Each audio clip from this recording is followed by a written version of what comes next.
Don't break the net. That was gotta be like 8 plus. Yes. Oh, that's the biggest one of the day. That's a big one.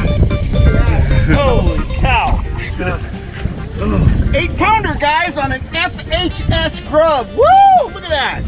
Big old rainbow. We're getting a big fish today, Howdy baby. guys, Cal Kellogg here. Welcome back to the channel. Kind of a chore day here for me. I'm getting ready to go to Bucks Lake. I'm going to be targeting kokanee and trout up there at Bucks, and just been running around getting tackle ready, getting rods ready, checking out my supply of shoe peg corn, checking out my supply of Procure bait scents, and that got me to thinking about adding scent to trout baits. And you know, there's all kinds of different anglers out there. There's all kinds of different trout trollers out there. And by different, I mean guys with different philosophies. Some guys, they are not going fishing and putting a lure in the water unless they've got Procure on that lure. Other guys, they don't use it at all. Me, I'm somewhere in the middle. Sometimes I use scent, sometimes I don't. That fish you saw caught in the beginning here, that fish was caught at Collins Lake this spring on a grub slathered in Procure sweet corn scent. That's what they wanted. I was doing really well with it, and at that time I certainly wouldn't put a grub in the water without putting some of that sweet corn scent on that grub's body. And of course, you know, the soft plastics, they hold the scent really well, and they're kind of a disposable bait. I don't often take, you know, a soft plastic grub, fish with it, put scent on it, and then put it back in my tackle box. One of the problems you run into when you're using Procure Super Gel, if you're out, let's say we're out trolling trigger spoons like this, maybe we're out at Folsom, we're trolling a copper trigger spoon for kings and trout. That's a great pattern out there, and we put scent on it. We finish up fishing, whether we caught fish on it or not. Now we've got that Procure Gel on the spoon. We've got to take it home. You can get it off. There's several different ways, but it's just another step, you know, in the trip. I've got to clean the spoon and get it ready for the next time I go fishing. Now, if we're out somewhere pulling flies like this orange metalhead right here, if we put standard Procure on that, it's going to be like putting pomade on it. It's going to lose all its life. Everything's going to get all glopped up. And I'm aware that Procure makes sense specifically for flies that won't do that. But if I'm gonna do that, now I've gotta have, you know, my Super Gel right here, and then I've gotta have the fly stuff over there, and I've got twice as much scent, and I don't use it all the time. So that's kind of makeshift as well. Here's my thoughts on using scent, and I think we're kind of overlooking something that kokanee guys, if we're trout guys, we're overlooking it. We're overlooking something that kokanee guys do consistently.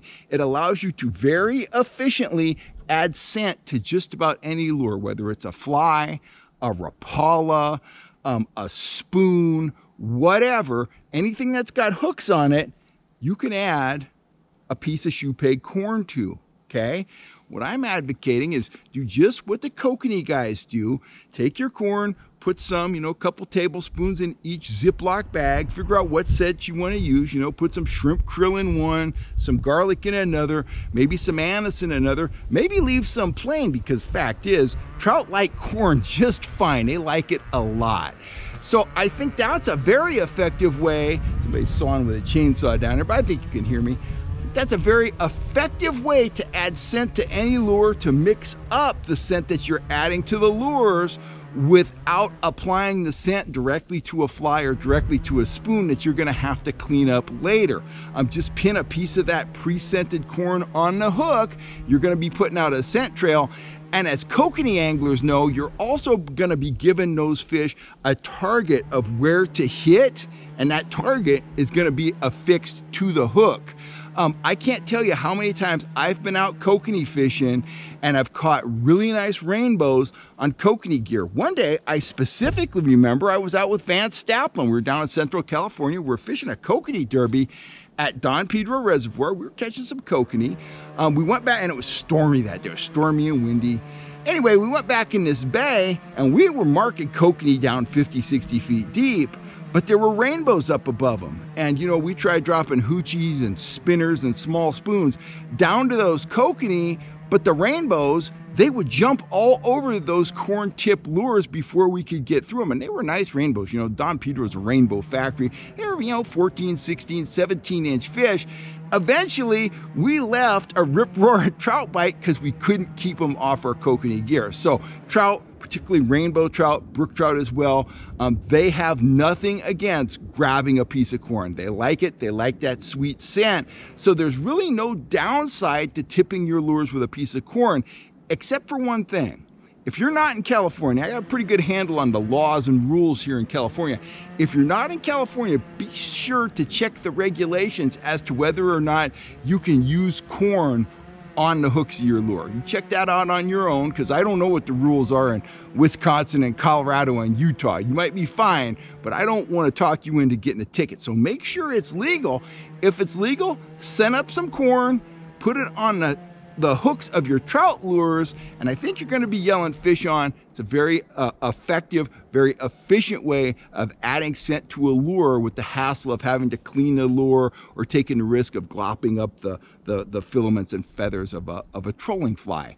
Anyway, I hope that's helpful out on the water. Hope it gives you something to think about. It gave me something to think about just going through my gear and checking out my pro gear and checking out my corn. I will catch you next time right here on YouTube. If you're looking for gear, go on over to fishhuntshoot.com. We've got what you're looking for. We'll get it shipped right out to you, and you'll be out on the water with everything you need to hook up. Thanks for the support, guys. I'm Cal Keller.